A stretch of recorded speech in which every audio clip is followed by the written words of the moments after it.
জয়গুরু। খড়কুসমা পশ্চিমবাংলার সারস্বত আশ্রমে শ্রী শ্রী ঠাকুর মহারাজের যে 111তম সার্বভৌম ভক্ত সম্মেলন অনুষ্ঠিত হতে চলেছে তার বাকি মাত্র একদিন। আগামী 26শে ডিসেম্বর থেকে 29শে ডিসেম্বর পর্যন্ত চলবে এই সার্বভৌম ভক্ত সম্মেলন।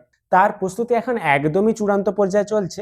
আজ ঠাকুর মহারাজের নতুন মন্দিরের চূড়া স্থাপনের জন্য বিভিন্ন বাদ্যযন্ত্র সঙ্গে নিয়ে সামনে শিলাবতী নদীর থেকে 108 কলসে জল নিয়ে আসা হলো এবং ঠাকুরের যে নতুন নাট মন্দির তৈরি, সেই নাট মন্দিরের প্রবেশদ্বারে বিভিন্ন ফুলের মাধ্যমে খুবই সুন্দরভাবে সাজানো হয়েছে। তার সঙ্গে ঠাকুরের যে মূল মঞ্চের কাজ কিন্তু দ্রুত গতিতে চলছে। ঠাকুরের মূল মঞ্চের কাপড়ের কাজ তো আগে হয়ে গেছিল, আজ সম্পূর্ণভাবে ফুলের মাধ্যমে, কাঁচা ফুলের মাধ্যমে সাজিয়ে তোলা হয়েছে ঠাকুরের মূল মঞ্চটি। আগামী 26শে ডিসেম্বর এই মঞ্চেই ঠাকুরের অধিবাস এবং পূজার্চনা শুরু হবে। আরো একবার শ্রী শ্রী ঠাকুর মহারাজের সমস্ত ভক্ত শিষ্যদের এই সার্বভৌম ভক্ত সম্মেলনে আসার জন্য আহ্বান জানাই।